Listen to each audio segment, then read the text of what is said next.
I have a total of 1.78 million views on YouTube so far. But even if I can't get that many views per video, I would not quit my day job to do YouTube full time. Hi friends, welcome back to my channel. My name is Aina and I'm an oncology pharmacist. To explain to you why, I'm going to go through my entire first year journey on YouTube, starting from January 16, 2024. That's when I uploaded my very first video on this channel, all the way to today, depending on when I upload this video. Likely January 11th, 2025. I'm going to break down my journey into why I started YouTube, what I planned on doing on YouTube versus what I actually did. And these would include video topics, how I found my niche, how I grew, how many hours I spent making videos, and how that fit or didn't fit into my lifestyle of working full-time as an oncology pharmacist, how much money I made in my first year, and how that compares to my actual job, and what I would do differently in 2025. So why did I start to make a YouTube channel? It was actually my New Year's resolution in 2024. It was the only New Year's resolution that I made. I think the biggest reason is just I love watching YouTube. I grew up with it ever since middle school, and I've said this before in my Q&A video that it's my main source of entertainment and a really big source of my knowledge as well. So I've always just been really inspired by creators. So this was my planner in 2024. And in January, all I did was plan out details about specific videos. Like I had to film B-roll and write scripts. And that's basically how I started. A few years ago, I saw some really fun, entertaining, but inspiring charity events that were hosted by YouTubers. And I thought, if ever there's a day that I get to do something like that, that would be so cool. I want to also become a part of the creator community for making people entertained and maybe give them some knowledge in the meantime. And my ultimate goal is to be able to host my own charity event and I can donate that to cancer treatment or cancer research. Then I guess there's the second, more businessy reason, which is I want to be able to create something that's valuable and that I can call my own, that's able to generate me income. Probably most of you don't know this, but before I became an oncology pharmacist in a hospital, I used to run my own pharmacy business. So I was a pharmacy co-owner / manager. And having your own business is a completely different income model compared to working at a hospital and earning salary. Right now, I go to work for 8 hours and I get paid for 8 hours. The moment I stop working, I stop getting paid. But before that, I was earning a little bit of income as my salary, but a lot of it is from the income that we earn as a business. And I think I was fortunate enough to experience what's the difference between earning money in exchange for hours worked versus earning money through establishing a business or creating something of value to your community. Now that I'm an oncology pharmacist and I absolutely love my job, there's still a part of me that want to make something of my own and have that be a source of my income as well. And exactly how much money I made in my first year on YouTube, I'll talk about that in a minute. In terms of what I planned on doing on YouTube versus what I actually did in 2024. Honestly, I didn't really have a very clear direction before I wanted to make this channel. I've watched a few YouTube videos on how to start your YouTube channel, and they talk about having this unfair advantage. And I kind of thought, well, I'm a pharmacist that works with cancer patients, so I do have a lot of knowledge about cancer. I've also started my own business before, so I have some experience in that. I also just love watching YouTube, so I know a lot of content out there that talk about drugs or conditions or medicine. So I knew I kind of wanted to sort of base my content around those kind of subjects. So I first attempted uploading videos about business, and I made videos like working as an employee versus being an employer, how to start your business, how to generate business ideas and stuff like that. And those videos didn't do well. It's probably a combination of a lot of things. First, I wasn't like a super experienced businesswoman with many years in business. I only had about 5 to 6 years of experience and I only ran, 2 stores. And on top of that, my video quality was really poor. My script writing, editing, and everything was just not very great quality. So I wasn't surprised that those videos weren't getting attention. Because I love watching YouTube so much, I watch a lot of other content creators talk about medications or their own health conditions or drugs. And there's just so much I want to say or contribute to that conversation. So I think the first ever video that I made that got a lot of attention was my reaction to an episode of Trash Taste with Nile Red, and they were talking about making this illicit drug, which I won't mention because that will get me demonetized. And honestly, that video was completely different from all of the videos I made before. And I kind of just made that on a whim because I really felt like I had a lot to contribute to that certain topic. So I made it and put it out there, and that video did really well. And that's how I sort of pivoted my direction. And if you look at my channel now, I think my niche can be described as giving entertaining but educational commentary on popular topics about health conditions or medication use. But I think it's totally okay for you to not have a niche right in the beginning. It's definitely necessary for your channel to have a general niche, but you don't have to know that when you start. Like, I didn't know what my niche was going to be until maybe 10 videos in. Just to show you that I didn't have a clear niche at the beginning. And you can see, this was in March. So I guess I didn't even do this brainstorming until March 2024. I consider myself lucky to be able to have found my niche this early into making YouTube videos. I mean, it's only been my first year, and I think I've only made about 30 videos, and I already have a general clear direction. I think that's very fortunate. And I really don't think you have to be super rigid on what you have to do either. If you all of a sudden have a great idea one day and you really feel like you have a lot to say about a certain topic, I think as a creator, I just want to make that video and put it out there. If it doesn't get any attention, that's fine. And if it does get a lot of attention, then maybe there is that gap and that area that's not been filled yet where you can make videos about. In terms of hours spent per video, I hugely underestimated how much time this whole thing was going to take. I think I saw videos from other channels that teaches people how to start a YouTube channel, and they estimate about 1 minute of final video uploaded on YouTube equivalent to 1 hour of work. But I think that's when you are good at it. So in the beginning, when you're struggling with everything, like setting up your filming angle, finding the editing software that you want to use, struggling on how to write a script or coming up with ideas, like every step of the way is new and foreign to me, and I had to put in a lot more effort researching exactly how to do something, and then as well as honing my skill in actually doing it. So, oh gosh, I think every video I would spend at least 20 hours, if not 30 hours. And my videos are usually 15 to 20 minutes long. Now that I've gotten a lot better at it, I would say the formula of 1 minute equal to 1 hour of work is pretty accurate still. I mean, sometimes I think I spend even less time than that. A 20-minute video might only take me about 15 hours to make from beginning to end, which I think is pretty good for me. In terms of how I balance that with my life and my full-time job, it's definitely tough, but I think, you know, I'm someone that understands if you have a goal that you really want to achieve, you just gotta make other sacrifices in your life.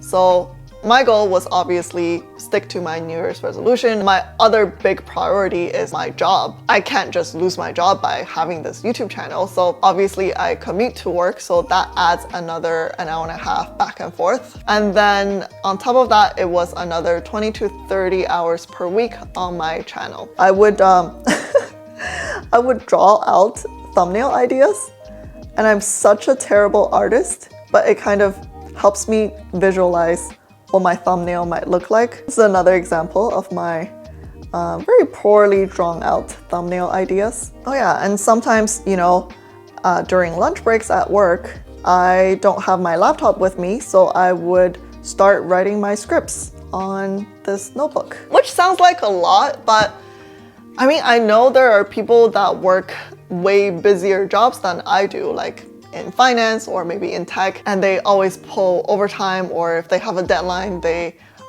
work, you know, 60 to 80-hour weeks. So it was definitely tough, but it wasn't impossible. Now, what I had to sacrifice was my social life, of course.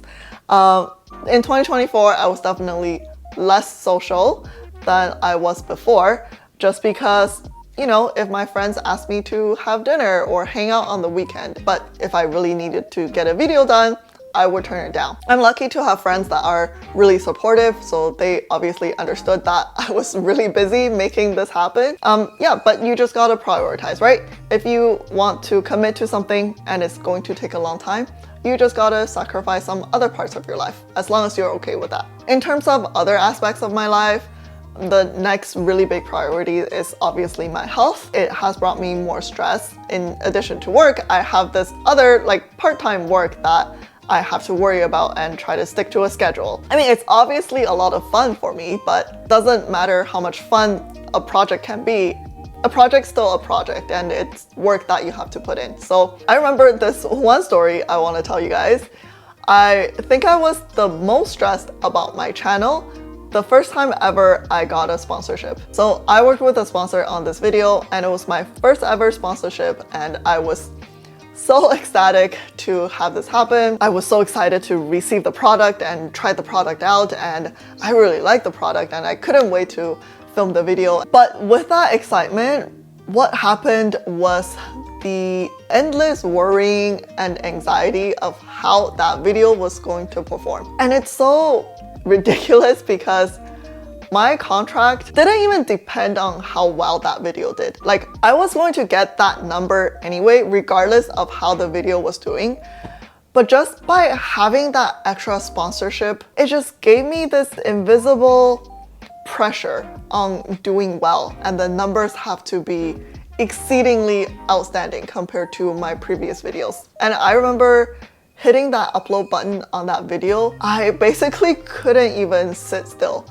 I was jittery, I was anxious, and it definitely wasn't the best for my mental health. And I remember that video did well for my channel, but it didn't blow up or anything. And I remember being disappointed. I felt like I could have done better, which are ridiculous. I shouldn't have felt that way, but I somehow did, and I couldn't control that. So that's another reason why you haven't seen any other sponsored videos since that first one. Basically, after that, I told myself that I would only do a sponsorship video if I really like that product, and I have to be in a state of mind where numbers or my performance on YouTube doesn't bother me that much anymore. And that kind of leads me to the question of this video. Would I ever quit my job to work on YouTube full-time? And as of right now, the answer would be no. Absolutely not. I'm pretty firm on this decision right now, but this statement might age really poorly a few years down the line. Who knows? But there are a few reasons why I really don't think that's a good idea. Number one, the most important reason is my whole channel is about me being an oncology pharmacist and giving you guys entertaining but educational content. So if I stop being an oncology pharmacist, how am I able to give you the most accurate and up-to-date knowledge? I'm no longer able to gather my day-to-day experience and what I see in the hospital and my interactions with patients and make that into interesting stories and videos for you guys, right? I won't be able to learn all the new protocols and cancer treatments. I think my channel would then lose its edge, and you as the audience would probably lose interest in what I have to say. And then the second reason, something that I already mentioned, is just the stress from the uncertainty of what YouTube brings. A video that you put in hours and hours of work, and on paper it looked like it would do really well, could tank. And another video that you made on a whim could do really well, which is definitely something that makes YouTube exciting because you never know what your next big video is going to be. But that doesn't necessarily work well for an adult that needs to take care of themselves and have bills to pay, right? And my job maybe is not as exciting as YouTube. It's still really meaningful and it has good compensation and I have a good pension for when I retire. So all I'm trying to say is it's unpredictable and it's not as reliable as having a job. There's no ceiling of how much you can grow, but there's also no guaranteed baseline. So it doesn't matter if I've gotten 1.78 million views in this whole year on YouTube, or if I can get 1.78 million views per video in the future, I'm not quitting my job. In terms of monetization, I'm going to give you guys a really general overview. I won't go into a lot of detail just because I don't think this is interesting, but If you really think this is interesting and you want to see more, let me know. I could make another separate video just talking about YouTube monetization. So I started monetizing at the beginning of May. That's pretty much exactly 4 months after I started this YouTube channel, which I know is very, very fast. So I was very fortunate to grow so fast on YouTube. And then throughout the whole year of 2024, I made a total of $6,000 Canadian. How does that compare to my day job?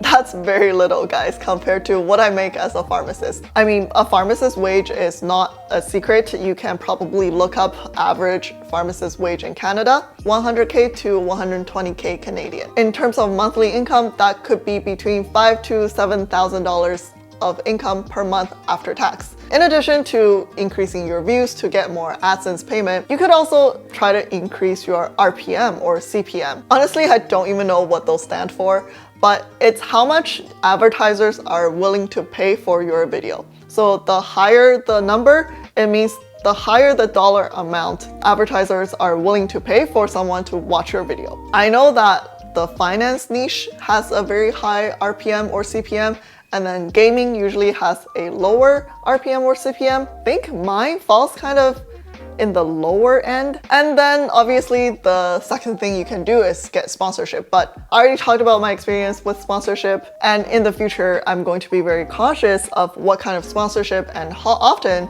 I do these sponsorships. So that's definitely a separate stream of revenue you can make on YouTube. Knowing that I've only done one sponsor, I would say that annual income showing on my YouTube studio is very accurate on how much money I earned in 2024. In 7 months, between May to December, that means I earned a bit less than $1,000 per month. In terms of this coming new year, 2025, what I'm planning to do and how I'm planning on doing things differently. And this is my new planner for 2025. So we're gonna write down together the goals that I've set for my YouTube channel in 2025. So I'm gonna just change this to 2025 goals. Well, the biggest challenge that I want to set for myself is being able to make off-script videos like this one for you guys. I have never made a video without a script ever. Let me just show you what my usual scripts look like. For example, this is my script on that colchicine poisoning murder mystery case that I did. Basically every sentence planned and written out. And I usually never deviate from my script either. I will try to memorize a few lines and then I will talk in front of the camera and then go back and then talk. It works for some types of videos that's very research intensive or the storytelling structure has to flow a certain way. But I just really wish I could do really chill and casual videos like this one. Or maybe in the future if I do another Q&A or if I want to just play games or just casually chatting with you guys. I don't want to pre-write a script for those type of videos, right? Then it just feels so restrictive. I'm gonna try something different this time. This is just an outline for this video, just 1 page long. The struggle is it's still very difficult for me to talk in front of a camera. I think I really just have to imagine I'm talking to a friend. That doesn't mean I'm going to change my normal video style though. I think that's just a good skill to have in general. If I ever want to make vlogs or maybe even stream in the future, I need to be able to learn how to do that. So that's my #1 challenge for 2025. The second challenge might be even harder is to have a regular upload schedule. So right now I do have a semi-regular upload schedule. I always upload in the evening, 10 p.m. Pacific Standard Time on Saturdays, but I don't upload every single Saturday. My schedule right now is I upload 2 weeks in a row and I take 1 week break, which is understandably confusing for my audience and for YouTube as an algorithm because we have this cancer medication called capecitabine and it's taken 2 weeks on. So you take it 2 weeks continuously and have 1 week off.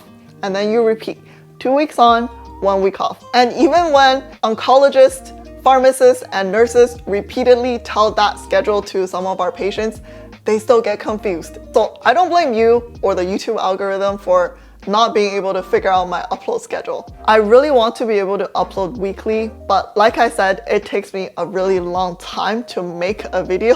Hopefully, I'm able to stick to uploading weekly on this channel in 2025 without stressing myself out. The third thing that I might want to do in 2025 is perhaps outsourcing my editing. And I know so many YouTubers tell you that, you should always outsource your editing. That's the first thing you can do to reduce the number of hours you work on YouTube videos, and that will increase your productivity so you can make more videos. I get all of that. And the reason why I haven't been able to do that is I haven't even figured out my own editing style. I think I really just want to take control of how my videos look like and have that all honed down before I hand that over to someone else, because then I can fully communicate to them exactly what I want. That could just be a dumb idea because someone with many, many more years of editing experience is probably gonna give me an end product that's much better than something I could have ever come up with. So it's definitely just a mental block that I have to overcome for myself. But I think next year, because I already have developed a more mature video style, I think it'll be easier for me to communicate with the editor if I ever do decide to hire one. And then lastly, I think this is really important for me personally, is to just reduce my overall stress level over things that I can't control. YouTube is just a thing that there's no way for you to control. In terms of your viewership, the trends, what people want to watch and what people don't want to watch, there's no way for me to know all of that. So I think I want to work on myself in terms of not worrying too much about how my videos do and just focus on making stuff that I really want to talk about and I think that you guys will enjoy. I think I had a really, really enjoyable first year on YouTube. I think I've created this really lovely community and I feel so happy being a part of this. When I see comments of people sharing their own story and I see other people responding to them or adding their own personal experience to it, it makes me just so happy that I've created a space where people feel comfortable sharing with each other. So I'm definitely excited to continue this journey in 2025 and I'm so happy that you are here with me.